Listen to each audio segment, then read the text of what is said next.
A very pleasant good morning, dear readers. Welcome back to my channel, English Mentor. Today, we are going to analyze the editorial of 15th June. So let us start this editorial in detail. The title of this editorial is End the War. देखो and का मतलब होता है किसी चीज को समाप्त करना, खत्म करना. द वॉर का मतलब हो गया युद्ध. On Russia Ukraine conflict. So it has been more than 3 months. There is a conflict between Russia and Ukraine. 3 महीने से ज्यादा का वक्त हो चुका है. रशिया यूक्रेन के बीच में अभी जो माहौल है वो अभी भी बहुत ज्यादा तंग है, बहुत ज्यादा खराब है, और उनके बीच में जो कन्फ्लिक्ट है बहुत ज्यादा बुरा माहौल बना हुआ है. तो फिलहाल अगर देखा जाए तो ये पूरी की पूरी ग्लोबल इकोनॉमी के लिए, पूरी वैश्विक अर्थव्यवस्था के लिए एक खतरा पैदा हो गया है. और कहीं ना कहीं अभी रशिया और यूक्रेन को अभी वो कन्फ्लिक्ट जो उनके बीच में एक संकट बना हुआ है, जो एक मनमुटाव बना हुआ है, उसको अभी खत्म करने की जरूरत है. तो इसी बात को हम इस एडिटोरियल में डिस्कस करने वाले हैं. So let us start. Russia has the primary responsibility, यानी रशिया का प्राइमरी का मतलब हो गया पहली, रिस्पॉन्सिबिलिटी का मतलब हो गया एक तरीके से उत्तरदायित्व. तो रशिया की ये पहली उत्तरदायित्व बनता है, रशिया की ये जिम्मेवारी बनती है टू पुश का मतलब आगे की तरफ धकेलना, फॉर पीसफुल सेटलमेंट, यानी कि ये जो यूक्रेन और रशिया के बीच में जो कन्फ्लिक्ट बना हुआ है उस कन्फ्लिक्ट के लिए, अब ये उस कन्फ्लिक्ट को खत्म करने के लिए रशिया की पहली जिम्मेवारी ये बनती है कि उसको आगे धकेलना चाहिए for a peaceful settlement. Settlement का मतलब हो गया एक तरीके से सॉल्यूशन, समाधान, यानी रशिया यूक्रेन के बीच में एक पीसफुल सेटलमेंट होना चाहिए. और इसकी पहली जो जिम्मेवारी है, जो मुख्य जो जिम्मेवारी है वो किसकी होगी? वो रशिया की होगी विद यूक्रेन. यानी यूक्रेन के साथ फिलहाल रशिया को क्या कर लेना चाहिए? उसको एक पीसफुल सेटलमेंट कर लेना चाहिए. पीसफुल, शांतिपूर्वक तरीके से, सेटलमेंट का मतलब समाधान, विद यूक्रेन, यूक्रेन के साथ. द बैटल का मतलब होता है एक तरीके से युद्ध. फॉर सेवेरोडोनेस्टक, ये एक जगह का नाम है यूक्रेन के अंदर. The battle for Severodonetsk. अभी यूक्रेन की अगर बात की जाए तो उसकी हालत बहुत खस्ता है, बहुत बुरी तरीके से यूक्रेन तबाह हो चुका है. और रशिया ने अपना जो एक आक्रमण है उसको जारी रखा है, और धीरे धीरे करके रशिया अभी सेवेरोडोनेस्टक नाम की जो जगह है, जो कि ईस्टर्न मोस्ट, यानी कि जो पूर्व दिशा के अंदर पड़ता है, डोनबास, जो कि एक जगह है यूक्रेन के अंदर, तो वहां पर अभी रशिया ने क्या किया है? इन्वेजन स्टार्ट किया है और धीरे धीरे उस पर कब्जा करना स्टार्ट किया है. सेवेरोडोनेस्टक नाम की जो जगह की जो डोनबास जो एरिया है उसके ईस्ट पार्ट के अंदर ये पड़ता है. वे द यूक्रेनियन, जहां पर यूक्रेनियन फोर्सेस, जहां पर यूक्रेनियन जो सोल्जर्स है, यूक्रेन के जो सैनिक है, still have defensive positions. Defensive का मतलब रक्षात्मक. और अभी वहां पर अगर देखा जाए, सेवेरोडोनेस्टक नाम की जो जगह है वहां पर यूक्रेन के जो सोल्जर्स हैं उनका जो एक डिफेंसिव पोजीशन, रक्षात्मक जो मतलब एक पोजीशन के अंदर वो वहां पर है. और कहीं ना कहीं जो रशिया है वो बहुत ज्यादा डोमिनेटिंग दिखाई पड़ता है. Has entered the final phase. और फिलहाल अगर देखा जाए तो the battle has entered the final phase with Russian troops. और रशियन ट्रूप फिलहाल अगर देखे तो ये जो युद्ध है, ये जो बैटल है, वो फाइनल फेज के अंदर, अंतिम चरण के अंदर पहुंच गया है, जहां पर रशियन जो ट्रूप है, जो रशिया के जो सैनिक है, डिस्ट्रॉइंग, तबाह करना, ऑल ब्रिजेस. और रशिया के जो सैनिक है वो धीरे धीरे करके क्या करें, जो ओवर ब्रिज बने हुए हैं, जो पुल वगैरह बने हुए हैं, उनको डिस्ट्रॉय कर रहे हैं, उनको तोड़ रहे हैं. ओवर द डोनेट्स रिवर, और यूक्रेन के अंदर एक डोनेट्स रिवर नाम की जगह है जिसके ऊपर कुछ ब्रिजेस बने हुए हैं, उन सभी ब्रिजेस को तोड़ा जा रहा है। किसके द्वारा? रशियन जो ट्रूप्स है वो उनको तोड़ रही है। Linking the city with its sister city. Sister city का मतलब कह सकते हैं आप उसके जो पड़ोस की एक जो सिटी है उसके साथ जोड़ने के लिए जो डोनेट्स रिवर के ऊपर जो ब्रिजेस बनाए गए हैं, रशिया ने उन ब्रिजेस को टारगेट किया है और उन ब्रिजेस को तोड़ना स्टार्ट किया है। और ये जो अगर देखा जाए जो लियांस्क, ये उसकी सिस्टर सिटी है जिसके साथ मतलब ये जो ओवल ब्रिजेस है वो उसको डॉनबास को अगर देखा जाए तो उसको क्या करता है, उसके साथ कनेक्ट करता है। The Russian now have more than 80% control. The Russian now have more than 80% control of industrial city. जो औद्योगिक शहर है यूक्रेन का, उसके ऊपर 80% अगर देखा जाए रशिया ने उसके ऊपर कंट्रोल कर लिया है, अपना नियंत्रण कर लिया है, अपना कब्जा जमा लिया है। With the remaining Ukrainian troops, और जो बचे हुए यूक्रेनियन जो सोल्जर्स हैं, ट्रूप्स का मतलब होता है सेना की टुकड़ी, ट्रैप मतलब फंसना, विदाउट स्प्लाइस, और अभी देखा जाए और जो बचे हुए सैनिक है, जो ट्रूप है वो बिना किसी सप्लाई के फंसी हुई है, उनके पास अभी कोई सप्लाई नहीं है, चाहे वो फूड को लेकर हो चाहे वो वेपन्स को लेकर हो, तो उनके पास उस सप्लाई की भी कमी है। ट्रैप्ड का मतलब होता है फंसे हुए होना। If Russia takes control of Severodonetsk and Luhansk, और अगर रशिया ने ये दो पर्टिकुलर जो सिटी है अगर इनके ऊपर कब्जा कर लिया, कंट्रोल कर लिया, द इंटायर लुहांस्क ओब्लास्ट, जगह का नाम हो गया, will be in their hands.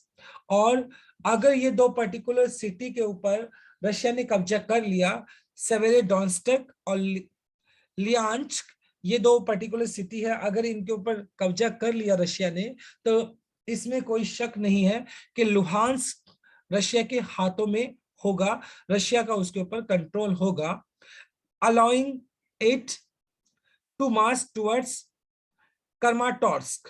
यह एक दूसरी सिटी है यूक्रेन की, और जिसकी जिसकी मदद से अगर मतलब ऑब्वियस सी बात है लुहांस्क के ऊपर अगर रशिया का कब्जा हो जाता है तो ये रशिया को अलाउ करेगा, रशिया टू मार्च टुवर्ड्स, मार्च का मतलब हो गया फॉरवर्ड, आगे की तरफ बढ़ना, कर्माटोर्स्क नाम का जो सिटी है तो उसकी तरफ रशिया अपना रुख करेगा, उसकी तरफ भी वो अपना कब्जा बढ़ाने के लिए आगे बढ़ेगा। द लास्ट इंडस्ट्रियल सिटी, और ये जो कर्माटोर्स्क की अगर बात की जाए तो ये एक लास्ट आखिरी औद्योगिक शहर है डॉनबास के अंदर, स्टिल विद यूक्रेन, जो कि फिलहाल यूक्रेन का कब्जा है उसके ऊपर, रशिया उसके ऊपर कब्जा नहीं कर पाया है, लेकिन अगर ऐसे हालात रहे तो रशिया जल्दी ही उसके ऊपर भी कब्जा कर लेगा।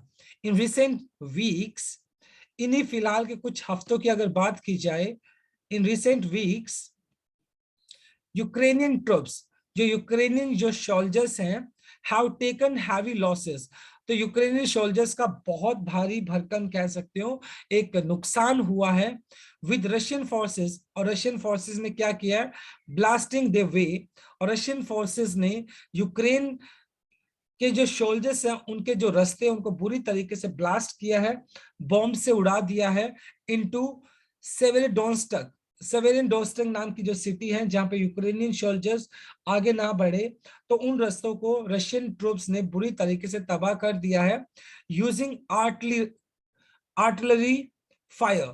आर्टिलरी मतलब हो गया ये जो वेपन्स का यूज करते हुए, तो उन रास्तों को तबाह कर दिया है रशिया ने, जिससे कि यूक्रेनियन ट्रूप्स आगे बढ़ ना पाए। ऑफिशियल्स इन कीव, और जो टॉप ऑफिशियल्स हैं, कीव कैपिटल है यूक्रेन की, और जो टॉप ऑफिशियल है यूक्रेन के, उन्होंने कहा है, हैव सेड दैट, उन्होंने कहा है, up to 200 Ukrainian soldiers are being killed every day. और कीव के अंदर जो बैठे ऑफिशियल्स हैं उन्होंने इस बात को माना है या ये बात कही है कि हर दिन कम से कम 200 के करीब जो सोल्जर्स हैं यूक्रेन के वो मारे जा रहे हैं। एंड ट्रूप्स आर, और जो सेना की जो टुकड़ी है, are running out of shells and ammunition. Ammunition का मतलब हो गया गोलाबारी, और शेल्स का मतलब देखो गोले दागना, और एम्यूनेशन का मतलब हो गया एक तरीके से गोलाबारी। और लगातार जो वेपन्स है उसकी भी कमी दिखाई पड़ रही है। तो ये बात जो टॉप ऑफिशियल्स हैं कीव के अंदर, जो कि यूक्रेन की कैपिटल है, उनका ऐसा मानना है, उन्होंने इस बात को एडमिट किया है कि जो वेपन्स है उनकी कमी है, और 200 के करीब जो सोल्जर्स हैं हर दिन मारे जा रहे हैं यूक्रेन के। While these public statement, हालांकि ये जो public statements हैं, have been in part to push Western allies to ramp up weapon supply. Ramp up का मतलब होता है मजबूत करना, to bolster या फिर to जिसको आप बोल सकते हैं to increase weapon supply। और ये जो स्टेटमेंट की गई, हालांकि मतलब ये जो स्टेटमेंट दी गई है, टॉप ऑफिशियल जो कीव के अंदर बैठे हैं उन्होंने जो ये स्टेटमेंट दी है, इस स्टेटमेंट का जो पर्पस है वो क्या है, जिससे कि वेस्टर्न जो कंट्रीज जो कि यूक्रेन की लगातार हेल्प कर रही है उसको पुश किया जा सके, यानी वेस्टर्न कंट्रीज क्या करे, अपने आप को पुश करे। एलाइज का मतलब हो गया सहयोगी, जिससे कि रैंप अप मजबूती मिल सके, वेपन सप्लाई यानी यूक्रेन की सप्लाई, यूक्रेन को जो वेपन सप्लाई है उसको बढ़ा सके। कहीं ना कहीं जो वेस्टर्न जो कंट्रीज है जो यूक्रेन की हेल्प कर रही हैं उनको उकसाने के लिए, उनको प्रेरित करने के लिए ऐसी स्टेटमेंट दी गई है जिससे कि वेस्टर्न कंट्रीज आगे आए। और यूक्रेन जो कि फिलहाल एक बहुत बुरी कंडीशन के अंदर है, फूड सिक्योरिटी की बात की जाए तो वो भी वहां पर ऑलमोस्ट खत्म हो चुकी है, वेपन की सप्लाई ऑलमोस्ट खत्म हो चुकी है। तो जिससे कि ये वेस्टर्न कंट्रीज क्या कर सके, आगे आगे आगे आए और यूक्रेन की हेल्प करें और वेपन सप्लाई करे, जिससे कि यूक्रेन रशिया के साथ फाइट कर सके। They also draw a bleak picture of situation. और ये जो फिलहाल अगर देखा जाए वेस्टर्न कंट्रीज जो है, they also draw a bleak picture of the situation in the east. Bleak picture का मतलब हो गया फुल ऑफ डार्कनेस, ब्लीक का मतलब फुल ऑफ डार्कनेस। और दे ऑल्सो ड्रॉ, ड्रॉ का मतलब होता है खींचना, और उन्होंने जो यूक्रेन है, ईस्टर्न यूक्रेन की अगर बात की जाए तो वहां को जो फिलहाल अगर सिचुएशन अगर देखी जाए, it is full of darkness, यानी बुरी तरीके से ईस्टर्न पार्ट अगर देखा जाए यूक्रेन का तो वो तबाह हो चुका है। तो वो एक पिक्चर उन्होंने ड्रॉ किया है। डिस्पाइट देयर ब्रेव रेजिस्टेंस, हालांकि यूक्रेन एक लंबे टाइम से मोर देन 3 मंथ्स का टाइम हो चुका है, उसने अपने रेजिस्टेंस को दिखाया है, उसने अपनी जो प्रतिरोध है उसको दिखाया है in the north and north east. North side की अगर बात की जाए तो यूक्रेन वहां पर थोड़ा बहुत मजबूत दिखाई पड़ता है, नॉर्थ ईस्ट के अंदर भी उसने अपना रेजिस्टेंस को दिखाया है, लेकिन ईस्टर्न पार्ट के अंदर यूक्रेन कमजोर पड़ चुका है, which forced Russia to retreat from around Kyiv and Kharkiv. और नॉर्थ और नॉर्थ ईस्ट की अगर बात की जाए तो वहां पर रशिया को रिट्रीट करना पड़ा। रिट्रीट का मतलब स्टेप बैक, पीछे कदम, पीछे की तरफ कदम लेना, from around Kyiv and Kharkiv. जो कीव और खारकीव जो कि प्रोमिनेंट सिटीज हैं यूक्रेन की, वहां पर जब रशियन सोल्जर्स ने आगे बढ़ने की कोशिश की तो यूक्रेन ने उनको रोकने की कोशिश की, और कहीं ना कहीं यूक्रेनियन जो सोल्जर्स है वो रशियन ट्रूप को रोकने में कामयाब रहे और उनको पीछे की तरफ धकेल दिया। The Ukrainian never stood a chance to push the Russian back into Donbass। लेकिन जहां तक डॉनबास की अगर बात की जाए तो यूक्रेनियन वहां पर डॉनबास के अंदर रशियन सोल्जर्स को पीछे की तरफ धकेल नहीं पाए हैं, क्योंकि उस पर्टिकुलर एरिया के अंदर रशिया जो है वो बहुत ज्यादा डोमिनेटिंग दिखाई पड़ता है, और कहीं ना कहीं डॉनबास जो एरिया है वहां पर रशिया ने ऑलमोस्ट वहां पर कब्जा कर लिया है। द बेस्ट स्ट्रेटेजी, और जो द वेस्ट स्ट्रेटेजी, और जो वेस्टर्न कंट्रीज है उनकी जो स्ट्रेटेजी है, उनकी जो रणनीति है, has been twofold. Twofold का मतलब दोहरी है उनकी। जो वेस्टर्न कंट्रीज है उनकी जो स्ट्रेटेजी है, उनकी जो रणनीति है वो काफी दोहरी दिखाई पड़ती है। इट हैज सेंट मनी, हालांकि जो वेस्टर्न कंट्रीज है, it has sent money and weapons to Ukraine. जो वेस्टर्न कंट्रीज हैं उन्होंने क्या किया है, उस स्ट्रेटेजी के तहत यूक्रेन को पैसा भेजा है, वेपन्स दे दिए हैं, टू हेल्प, जिससे कि मदद की जा सके यूक्रेन की, resist Russian aggression and slept biting sanction on Moscow to make the war economic painful।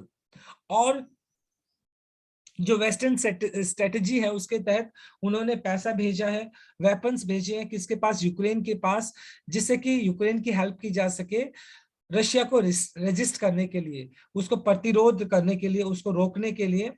Russian aggression, कि रशिया का जो अग्रेशन है, जो गुस्सा दिखा रहा है रशिया, स्लैप बाइटिंग सैंक्शन, और रशिया के ऊपर फिलहाल जो सैंक्शन लगाए गए हैं, प्रतिबंध लगाए गए हैं, मॉस्को मतलब रशिया के लिए बोला गया है, और वेस्टर्न कंट्रीज ने रशिया के ऊपर बहुत सारे प्रतिबंध लगाए हैं to make the war economic painful, जिससे कि ये जो वॉर है वो और भी ज्यादा पेनफुल हो चुका है। आर्थिक तौर पर भी रशिया और यूक्रेन दोनों कमजोर पड़ चुके हैं। फिलहाल अगर देखा जाए तो सिचुएशन काफी कॉम्प्लिकेटेड है, चाहे वो रशिया हो चाहे वो यूक्रेन हो। While arming Ukraine has certainly slowed down, arming का मतलब प्रोवाइड करना, आर्म्स जो हथियार है वो प्रोवाइड करना, हालांकि ये जो वेस्टर्न कंट्रीज है वो यूक्रेन को आर्म्स प्रोवाइड कर रही है, has certainly surely slow down Russian advances with heavy losses across the battle front. और ये जो फिलहाल अगर देखा जाए तो ये वेस्टर्न कंट्रीज लगातार यूक्रेन की हेल्प कर रही है, उनको वेपन्स प्रोवाइड कर रही है। एज ए रिजल्ट उससे क्या हुआ, जो रशिया का जो एडवांस है, यानी रशिया जो आगे बढ़ रहा है, उसका वो जो स्पीड है वो कम है, क्योंकि यूक्रेन को मदद मिल रही है वेस्टर्न कंट्रीज से, सप्लाई मिल रही है वेपन्स की, जिससे कि रशिया मन चाहे तरीके से आगे नहीं बढ़ पा रहा है। Eight the same time Russia को भी बहुत सारा हैवी लॉस का सामना करना पड़ा है बैटल फ्रंट का मतलब करें युद्ध क्षेत्र के अंदर। It has failed to stop the Russian war machine, लेकिन अनफॉर्चुनेटली इतनी मदद के बावजूद भी यूक्रेन रशिया को रोक नहीं पाया है। Russia has taken the most of key cities in east and south, और रशिया ने फिलहाल अगर देखा जाए तो यूक्रेन की जो ईस्टर्न पार्ट है और जो साउदर्न पार्ट है उसके जो मुख्य जो सिटीज है तो उनके ऊपर कब्जा जमा लिया है, including Mariupol, Bryansk, Kherson and Severodonetsk could be the next। और जो सेवेरोडोनेट्स्क है वो अगला एक शहर हो सकता है जहां पर रशिया फिलहाल अपना कब्जा जमाने वाला है। द इकोनॉमिक सैंक्शन, जो आर्थिक प्रतिबंध लगाए गए हैं रशिया के ऊपर, have had a mixed result, मतलब उसके भी जो परिणाम है वो काफी मिक्स है, बहुत ज्यादा ऐसा नहीं है कि रशिया बुरी तरीके से उसे मतलब अफेक्ट हुआ है, यस अफेक्ट हुआ है, लेकिन उसके जो रिजल्ट्स है, जो इकोनॉमिक सैंक्शन लगाए गए हैं रशिया के ऊपर, उसके भी रिजल्ट्स काफी मिक्स ही आए हैं। Sanctions have hit Russia hard, हालांकि इन प्रतिबंध ने रशिया को बुरी तरीके से आघात किया है, and its economy is expected to contract, contract का मतलब सिकुड़ जाना, बाय 8.5% दिस ईयर। और जिस तरीके से रशिया के ऊपर जो इकोनॉमिक सैंक्शन लगाए गए हैं तो उसे रशिया को बुरी तरीके से प्रभावित हुआ है, और उसकी जो इकोनॉमी है, उसकी जो अर्थव्यवस्था है वो 8.5% तक उसके अंदर क्या हुआ है, संकुचन हुआ है, वो काफी सिकुड़ गई है। But at the same time, लेकिन इसी समय अगर बात की जाए, it has continued to reap a windfall from high oil and gas prices. और फिलहाल अगर देखा जाए तो रशिया जो है वो रिच है, यानी वहां पर जो ऑयल और गैस है वो बहुत ज्यादा मात्रा में पाया जाता है, जिसकी वजह से रशिया ने फिलहाल विंडफॉल, विंडफॉल का मतलब huge high high oil and gas prices, तो रशिया ने अपना जो बेनिफिट है, जो बेनिफिट है वो कहां से लेना स्टार्ट किया है, क्योंकि फिलहाल अगर देखा जाए तो ग्लोबल मार्केट के अंदर ऑयल और गैस के जो प्राइसेस है वो काफी हद तक बढ़ चुके हैं, और रशिया उसको सप्लाई कर रहा है, जिससे कि रशिया को बेनिफिट मिल रहा है, जो फायदा मिल रहा है वो हाई ऑयल और गैस प्राइसेस से मिल रहा है। While on the other side, दूसरी तरफ अगर देखा जाए, सोरिंग इन्फ्लेशन, इन्फ्लेशन का मतलब महंगाई हो गया, has hit a global economy, और महंगाई ने भी पूरी जो वैश्विक अर्थव्यवस्था है उसको बुरी तरीके से अफेक्ट किया है, प्रभावित किया है। एंड यूक्रेन इकोनॉमी, और जहां तक अगर यूक्रेन की अर्थव्यवस्था की बात की जाए, नीडलेस टू से कहने की जरूरत नहीं है, फेस कोलैप्स, ऑलमोस्ट ढह जाने पर है, यानी जो यूक्रेन का जो इकोनॉमी अर्थव्यवस्था वो बुरी तरीके से खस्ता हालत में है और मतलब ऑलमोस्ट ढह चुकी है। एज वेपन्स एंड सैंक्शन, और जहां तक वेपन्स की बात की जाए, क्योंकि यूक्रेन क्या कर रहा है, वेपन्स ले रहा है, and sanction approach has been unsuccessful in its objective, और कहीं ना कहीं जो फिलहाल अगर देखा जाए यूक्रेन को वेपन सप्लाई किए जा रहे हैं और रशिया के ऊपर जो सैंक्शन लगाए गए हैं, ये वाली जो अप्रोच है रशिया को पीछे धकेलने के लिए या रशिया को मतलब युद्ध से पीछे धकेलने के लिए, ये पर्टिकुलर अप्रोच कहीं ना कहीं काम नहीं आई है। Other option should be explored to end the war. इन दोनों के अलावा फिलहाल दूसरे ऑप्शंस की तरफ क्या करना चाहिए, ध्यान देना चाहिए, उनको खोजना चाहिए। एक्सप्लोर का मतलब होता है सर्च करना, जिससे कि रशिया यूक्रेन के बीच में जो कॉन्फ्लिक्ट बना हुआ है उसको क्या किया जा सके, उसको खत्म किया जा सके। Between the maximalist position, maximalist का मतलब होता है अधिकतमवादी, अधिकतमवादी पोजिशन टेकन बाय रशिया, यानी वो पर्टिकुलर क्षेत्र जहां पर रशिया ने अपना कंट्रोल जमा लिया almost, and the US, France, Germany, Turkey have maintained some lines of communication with Moscow and Kyiv.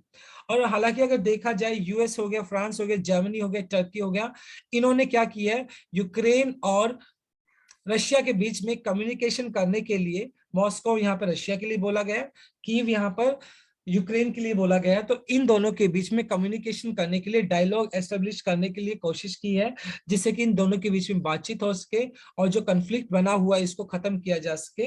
हालांकि इन कंट्रीज के द्वारा प्रयास किए जा रहे हैं। These countries should push both sides for talk and try to revive new proposal where all sides get something and lose something in return for peace.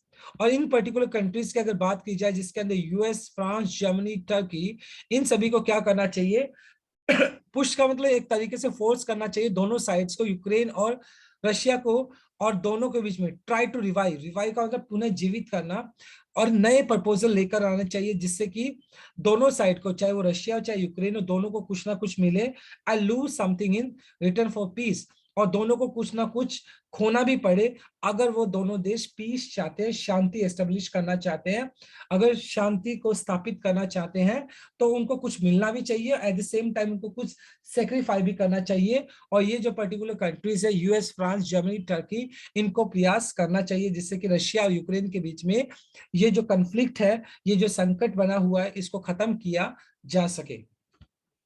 Ending the conflict, और अगर इस संकट को खत्म किया जाता है, इज एन इंपेरेटिव, इंपेरेटिव का मतलब है बहुत ज्यादा important, not just for Ukraine, मतलब अगर ये जो कन्फ्लिक्ट है अगर इसको खत्म किया जाता है, ये यूक्रेन के लिए ही महत्वपूर्ण नहीं है बल्कि but also for the world, पूरी दुनिया के लिए क्या है, ये महत्वपूर्ण है। That has been battered by high prices of everything, battered का मतलब डैमेज होना या चकनाचूर हो जाना, और पूरा का पूरा ये जो यूक्रेन ही नहीं बल्कि पूरा का पूरा वर्ल्ड जो है वो हाई प्राइसेस की वजह से बुरी तरीके से आघात हुआ है, बहुत बुरी तरीके से डैमेज हुआ है। फ्रॉम फूड टू फ्यूल, चाहे वो खाने को लेकर हो चाहे वो फ्यूल को लेकर हो, पूरा का पूरा जो वर्ल्ड है वो बुरी तरीके से क्या हुआ है, अफेक्ट हुआ है रशिया यूक्रेन के वॉर की वजह से। रशिया हुज इन्वेंशन, और रशिया का जो आक्रमण है, has pushed the world to the brink of devastating security, और रशिया का जो एक अग्रेसिव जो नेचर है और रशिया लगातार आक्रमण जो कर रहा है, उसने क्या किया, हैज पुश्ड, आगे की तरफ धकेल देना पूरी दुनिया को, टू द ब्रिंक, ब्रिंक का मतलब एज, एक किनारे के ऊपर, ऑफ डेवास्टेटिंग, विनाशकारी, सिक्योरिटी एंड इकोनॉमिक क्राइसिस। और रशिया की जो एक अप्रोच, अग्रेसिव जो अप्रोच है, उसने क्या किया, पूरी की पूरी मतलब जो वर्ल्ड है उसको एक बहुत ही विनाशकारी, एक सिक्योरिटी, सुरक्षा और आर्थिक जो संकट है उसकी तरफ धकेल दिया है।